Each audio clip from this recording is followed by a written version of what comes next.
Hey, what's going on? It's another edition of the Loaded Radio podcast. And hey, I'm Scott Penfold from Loaded Radio. And on the show this week, I'm going to be talking to Aleksi and Olli from the band Blind Channel. Now, you're probably thinking, who's Blind Channel exactly? Blind Channel is a post-hardcore band. They're from Oulu, Finland.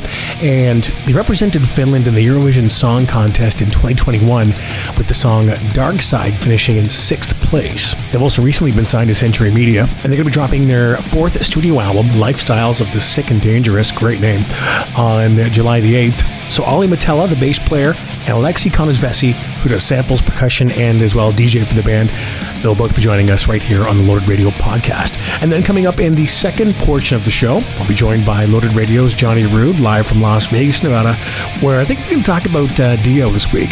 Yeah, we're going to talk about Ronnie James Dio. I mean, just because of the recent anniversary of Ronnie James Dio's passing, and just because it's Dio and his significance, of course. So by all means, stick around for that after I speak with, it looks like Aleksi from Blind Channel is already on the line. Aleksi, how you doing, man? I'm good. How are you? Great, thanks. Do you know, is Olli going to be joining us, or is it just you and me?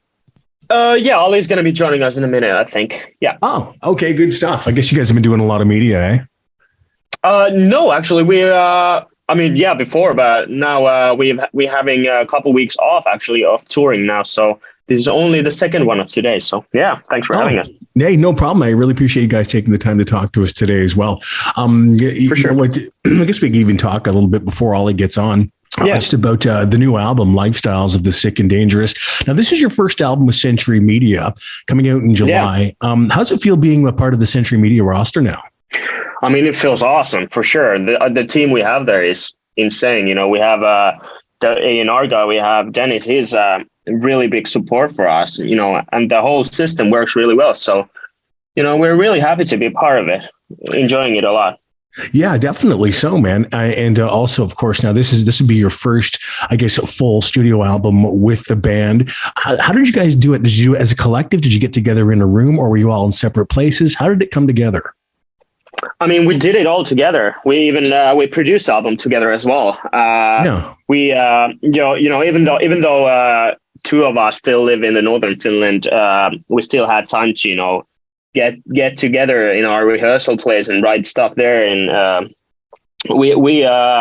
but for sure did a lot of stuff, you know, in our own places as well. But at the end of the day, we always finish this off at our rehearsal place in Helsinki. Now, as I mentioned, this is your first release with the band. What exactly led it to you being asked to join the band? And what were you doing before? Obviously, you were a producer, a DJ, that kind of thing. What led to you being asked to join the band? I mean, when I started my own stuff back in what it was like 2016, Joel actually, our singer, asked me to do a remix for the band. And at the end of the day, I didn't do it for some reason, but we still, you know, kept talking with the guys, and we became friends, and, you know, kept on writing with each other, and, you know, hanging out and that kind of stuff. So I think it was, you know, early 2020 when we, you know, started to write a new stuff together as well. And then the guys, you know, during the summer, they were like, yo, you're here anyway, so why don't you just join the band? I think Olli just joined us. Olli, how are you? Hi, how you doing? I'm all good. Thanks for having us. Oh, no problem at all. Now, I was just talking to Aleksi about when he was first asked to join the band and about what he was doing before. Let's get down to the actual Lifestyles of the Sick and Dangerous here. We got to talk about Dark Side, of course. Just a great track, a huge track for you guys right now. What can you tell me about the creation and the origins of that song? Well, the first ideas of the Dark Side came up when the COVID hit and everything closed down, and we were at our rehearsal place and just like frustrated and like, okay, now it's time to write a song, and just for sure get your emotions in the songwriting, and that's about it. Yeah, I think Dark Side was actually the first song we created together after me joining the band. So it was a great start. Let's just say that for sure.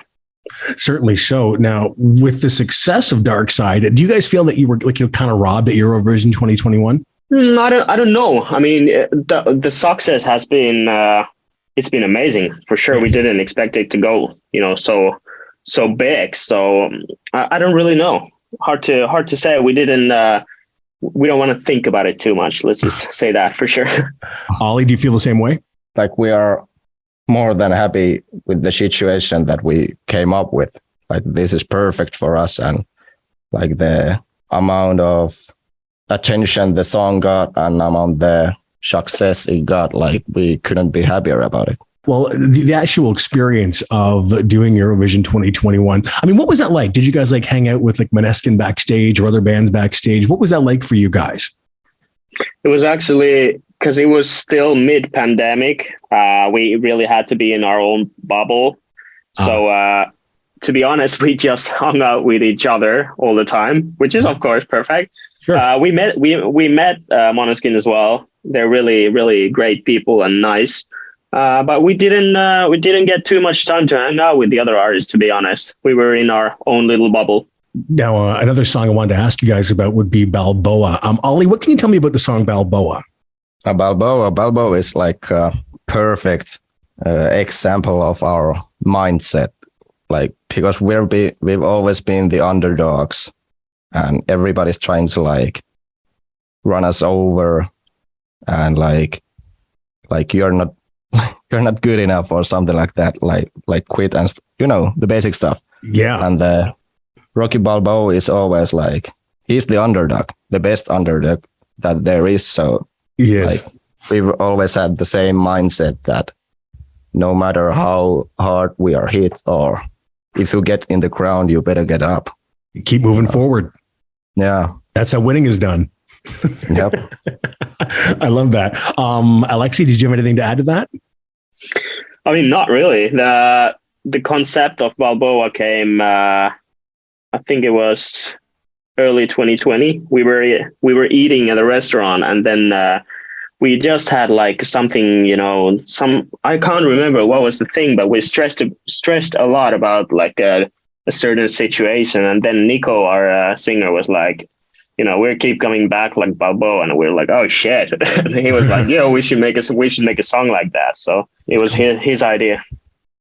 That's great. Now, the band has previously mentioned that pop music was a big influence. Does that still apply today, do you think? Yeah, I mean, pop, not only pop, but rap also, and all the, I'll just say all kinds of music. We take influences from, I don't know, like classical music, movie soundtracks as well. So not only pop, but a lot of different stuff as well, for sure. Ollie, would you agree? Yeah, like when we're hanging out in the backstage, we mostly listen to pop songs. Because it get you motivated? Yeah, there's a good like rap and pop songs that get your blood running, and of course there's metal and stuff like that in that too. But yeah, pop is great. The song we listened to just before going on stage is the Backstreet Boys. The Backstreet's Back, all right. That song. Whatever works for you, whatever gets you in that zone, right? I know, right? Yeah, and it worked for the audience as well. We played through the PA, and they're always really excited. So that's fun. Now, Ollie, with the fourth album, how does this album differ from the previous three releases? I think that in this album, there's a lot of blood, sweat, and tears, like more than any other album in it, because like we made it the whole album from the start to finish ourselves, basically. Of course, we had some great help in the studio, but yeah, we wrote the whole album by ourselves. So there's a true blind channel tone in it. And I think the songs are really, really great. And best album so far. Aleksi? Yeah, I think I totally agree with Ollie. I mean, like he said, there's a lot of blood, sweat, and tears on it because we made it ourselves. And it was I come from like electronic background with producing this. So, I was like, how the fuck do you do a metal album when we started to work on it? But, I'm really happy about the result. We got a great help from our friend Jonas, who is amazing. And Dan Lancaster mixed the whole album, and he did fantastic job on it. So, yeah, I think this is the best album the band has released so far. Now, you guys are now operating as a 6-piece band. Do you find that still works as a cohesive unit, or is it a bit more difficult? Like, how does it work within the band? I think there's a lot of more, like, when you see us coming on stage, I bet like most people feel like, holy shit, they are like coming over. Like there's so many of them. Like there's power in the numbers as a band. Yeah, sure, for sure. I remember seeing Slipknot, and first time it was 2011 or something. Yeah, and there were so many of them, and I was like, oh shit. So I think we kind of have the same energy because there's so many of us on stage, and off stage, because there's so many of us, everyone has a role. Joel, our singer, handles all the social media stuff. Olli is the guy with all the great merch designs. There's that kind of stuff. Everyone has their own kind of a section to work on, and it works in a perfect way for sure. That's great. Now, do you guys work as a collective, or is it more like one person kind of runs the show? As a collective, for sure.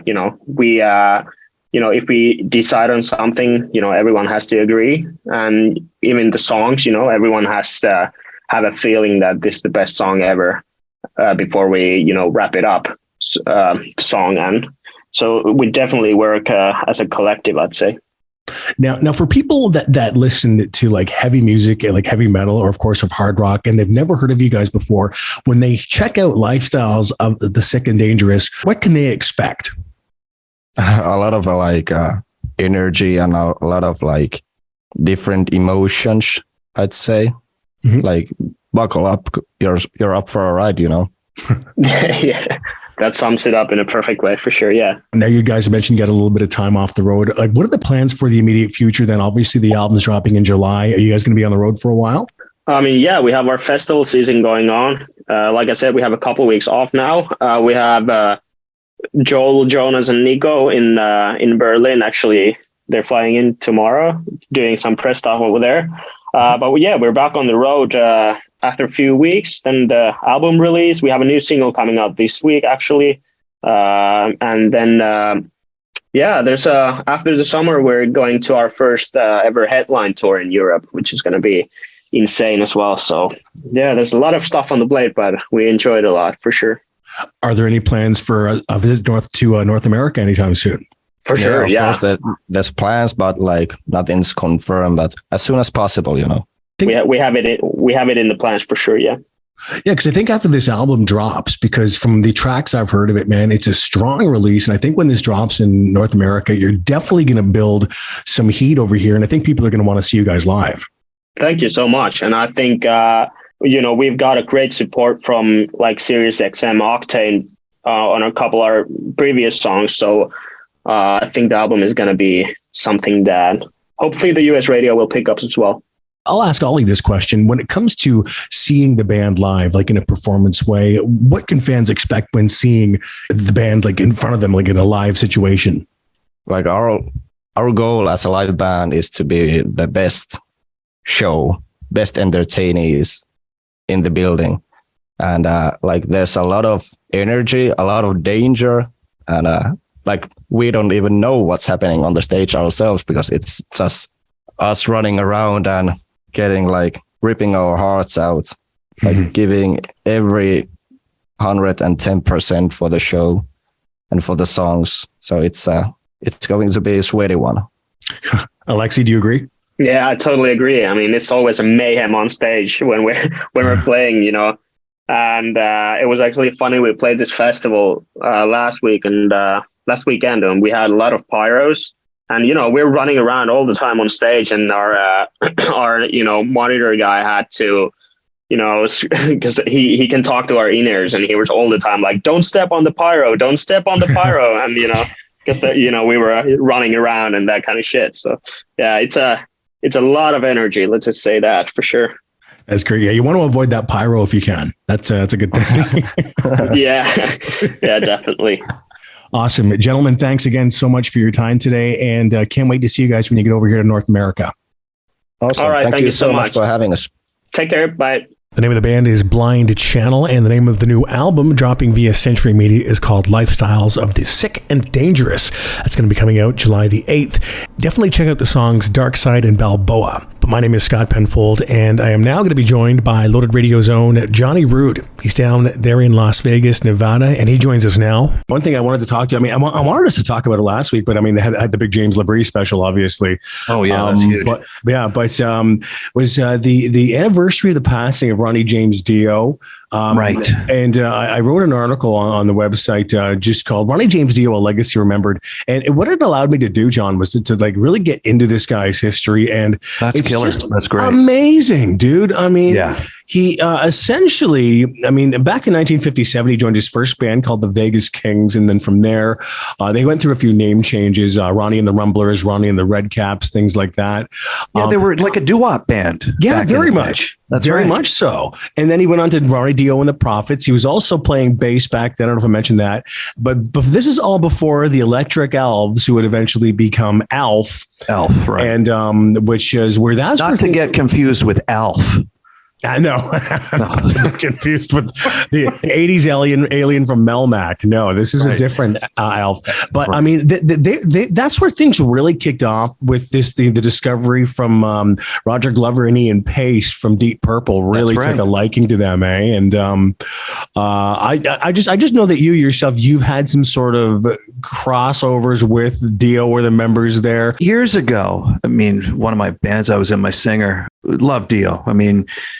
Again, if you were in a rock band in the 80s, your favorite singer was Ronnie James Dio, Rob Halford, people of that ilk in a sense. And my singer in one of my bands we ended up getting signed with was a huge Dio fan. And one year we were down in LA, we were showcasing, and they used to have this forum, the Concrete Foundations Forum, and musicians from all over the planet would go. And this would have been maybe 91 year. Anyways, my singer, he wasn't a tall guy by any stretch, and neither was Ronnie James Dio. And we were sitting, believe it or not, Phil Anselmo had just kind of come up with us, or come up to us, and typical Phil, who wants to fist fight? And, we were with one of our huge security dudes, and he didn't know who Phil was. And he goes, "What?" And Phil goes, "I'm only kidding." And I go, that's Phil from a band called Pantera. Again, they weren't that big at the time. They were getting there. Anyways, it was the who's who that would be at these conventions, and Kiss was playing, and Faith No More, but everybody. Ozzy, I think, was debuting the No More Tears, or again, the years kind of that would have been that would have been that era, yeah. Yes. So long story short here.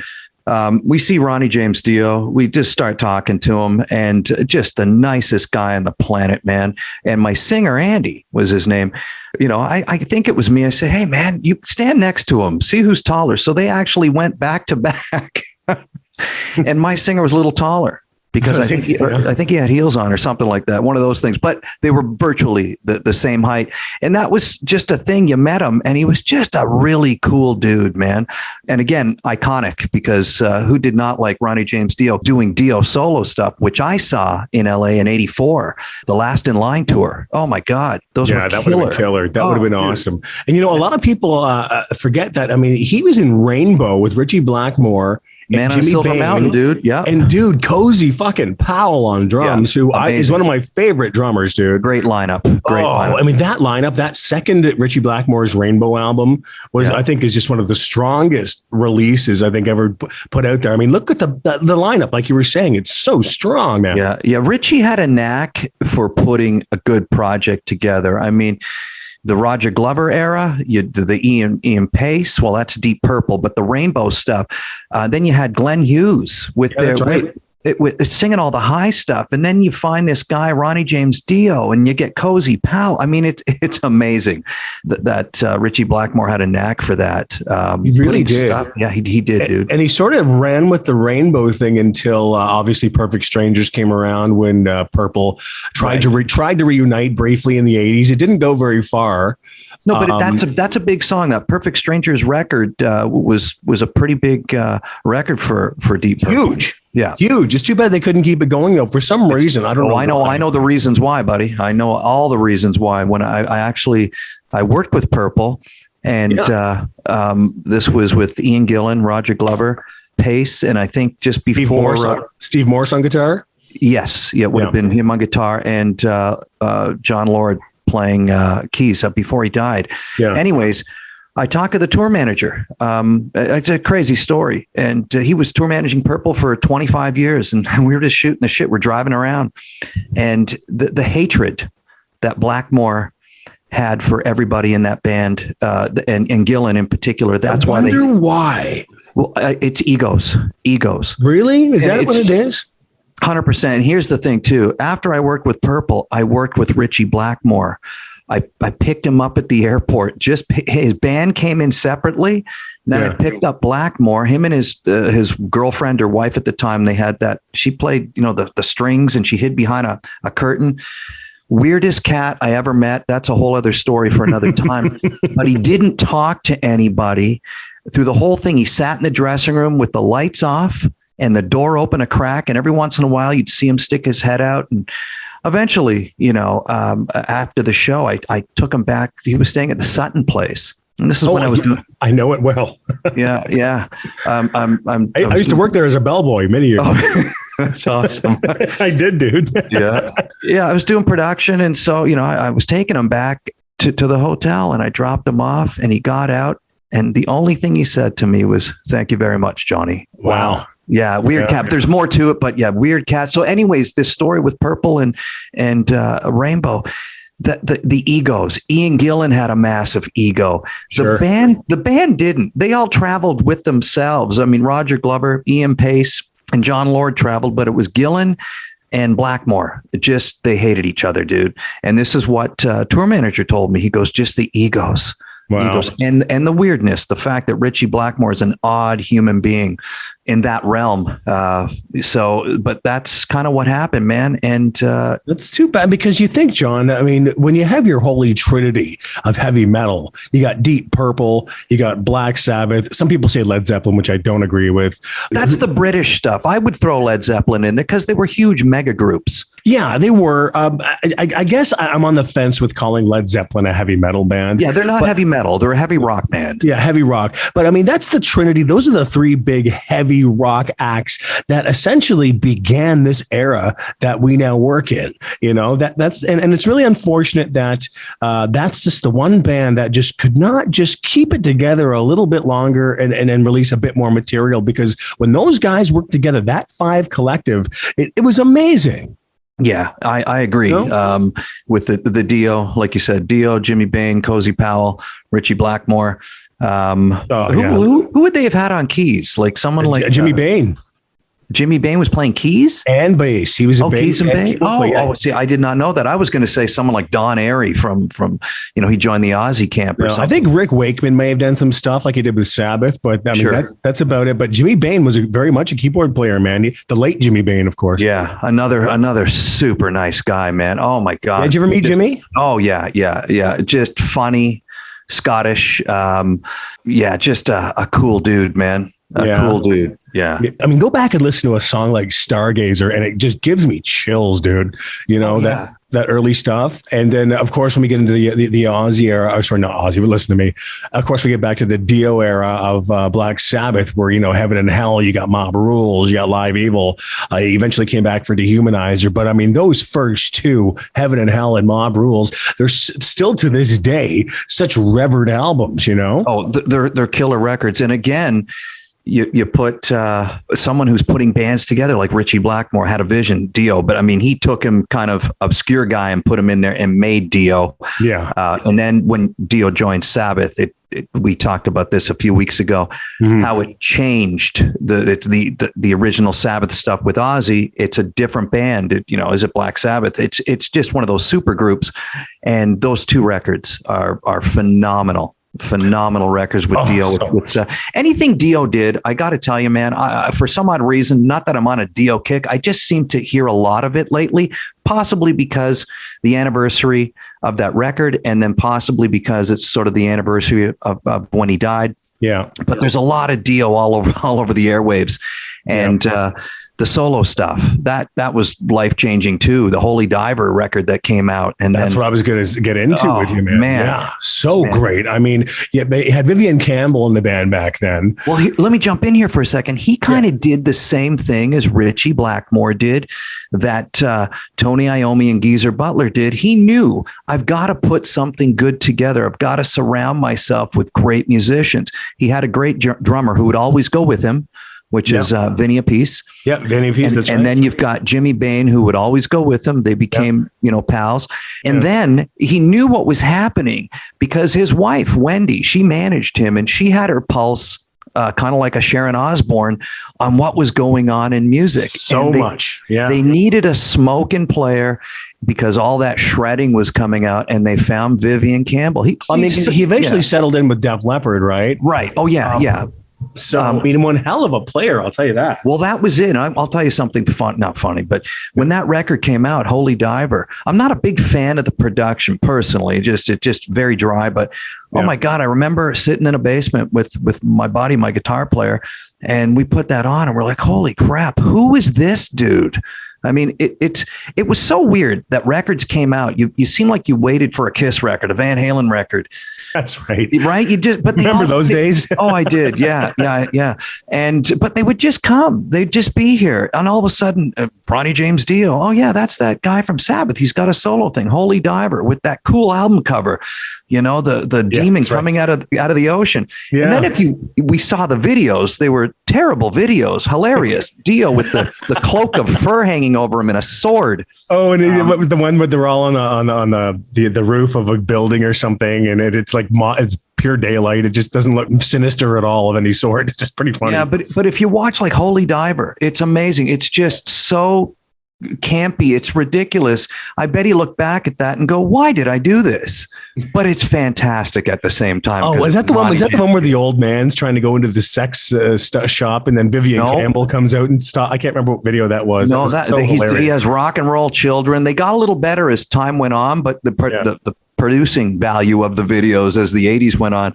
But no, this was off Holy Diver. And I think that did that come out in maybe 82, Holy Diver? In 83, Johnny. Okay, 83. So that's in essence when it started. But you look at that first video, man, it's hilarious. And it's shot like just straight videotape. And it's got the silly graphics in the back. And it's hilarious. Yeah. But another thing with Dio too, lyrically, he was not scoring a lot with the chicks, singing about Dungeons and Dragons as opposed to cars and and partying and stuff. Partying. Yeah, it was a different thing, but he had his shtick, dude. And you'd go see a Dio show. The production value was huge. I remember, like, again, the Last in Line tour with the massive pyramid and Vinny Appice inside it playing. And I saw Whitesnake open for them back in '84, man, with the Slide It In tour. They were starting to break, and it was at Irvine Meadows Amphitheater, and that's gone now too, unfortunately. Well, I remember you and I think saw Dio's last few shows in Toronto with Heaven and Hell. Yes, we did. I think that we saw that. I think there was remember that show we went to? It was Megadeth, Heaven and Hell, and was it Motorhead we saw? Yeah, Motorhead. That was a significant show to me because that was not only the last time I saw Dio, but the last time I saw Motorhead. Right. So that was pretty significant to me, that show. Yeah, they did that a few times because, I just remember, again, hanging with Lemmy backstage. And I remember it was, Iron Maiden headlined that, didn't they? Mm-mm. Or was that a different one? No, I'm thinking, I thought, it was Heaven and Hell headlining. Yeah, you were definitely with me. Heaven and Hell, Motorhead, and Megadeth played. Okay, so did Megadeth headline that? I bet they would have. Probably. I can't remember. It was. I know it's a while ago. Fuzzy. It's a while ago. I do remember one time seeing. It was Heaven and Hell. It was Motorhead, Heaven and Hell, and Iron Maiden. And I remember sitting upstairs at the Molson Amphitheater, hanging with Lemmy and playing pinball with him right after they finished playing. And I remember Heaven and Hell was on stage. And so I said, Lemmy, I'm going to go watch a couple songs. All right, Johnny, mate, don't forget me. Come on back up. I mean, we're in the middle, playing, because Lemmy on his rider, he had like 4 or 5 pinball machines all set up just for him up there. And I remember standing on stage and watching Heaven and Hell with Dio, and standing at the back and just loving it. And I can't remember the songs, maybe the song Heaven and Hell or whatever. But I went back up, and then same thing. I wanted to watch some Iron Maiden, and I went down and watched some Iron Maiden and went back up and hung with Lemmy. But coming full circle here, with the Dio with the Heaven and Hell. It was essentially Sabbath from the Mob Rules era. Right. It was Mob Rules Sabbath, right? Yeah. Who am I thinking of? It could have been the keyboard player. You're thinking of Alan Wakeman. He was he's a blonde guy, right? Yeah, that's him. Yeah, that's who's playing keys then.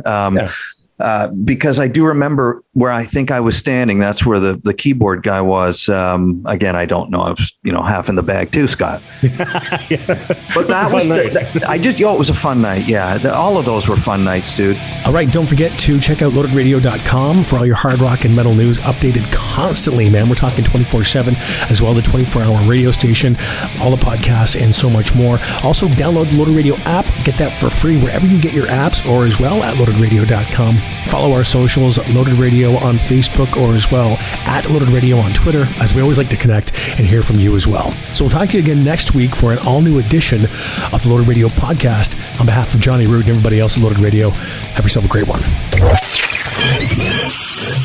Loaded Radio.